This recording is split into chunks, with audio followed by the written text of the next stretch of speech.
nous arrivons à la fin de ce voyage autour de l'ego. Vous voyez maintenant, c'est le printemps derrière moi, le décor est changé, tout va bien. Nous savons détendre notre ego. Alors, qu'est-ce que nous avons vu dans les vidéos précédentes? Nous avons vu par exemple que d'exprimer le mouvement de la vie, d'exprimer sa liberté intérieure en lien avec l'harmonie avec les autres, tout ça, ça détend l'ego.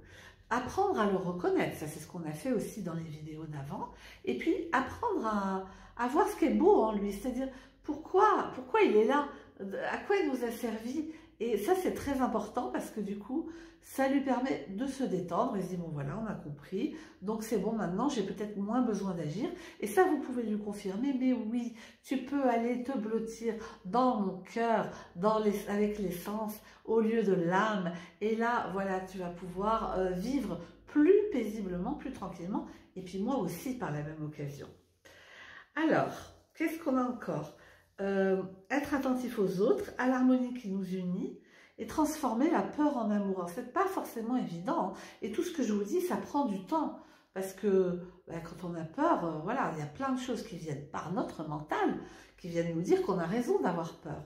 Et donc, c'est ça, hein. Plus on laisse la place au mental, plus l'ego se renforce et se renforce. Donc, vous connaissez maintenant toutes sortes de techniques qui font lâcher le mental, qui font rééquilibrer les 3 centres d'intelligence en allant plus dans son corps, plus dans son cœur. Vous en trouverez partout. Pour l'instant présent, lisez Le pouvoir du moment présent d'Eckhart Tolle. Bon, là, c'est merveilleux. Moi, je le relis régulièrement. Donc, en cessant d'être tourné vers le passé ou le futur. Alors, il y a un truc qui est sûr, c'est que l'ego, quand il écoute, c'est pour répondre.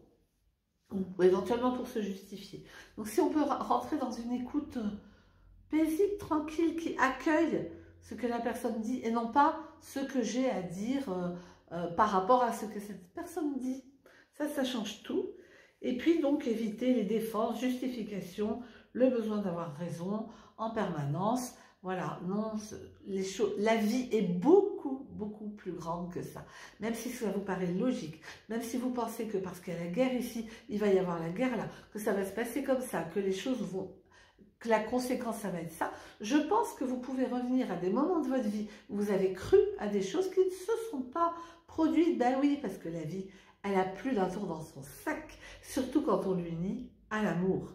Donc, écoutez, chantons avec les oiseaux et je pense que maintenant, vous allez pouvoir de plus en plus aller vers une vie plus légère qui donne de l'espace, de l'ouverture à l'ego et qui ne justifie pas toutes ces petites manies.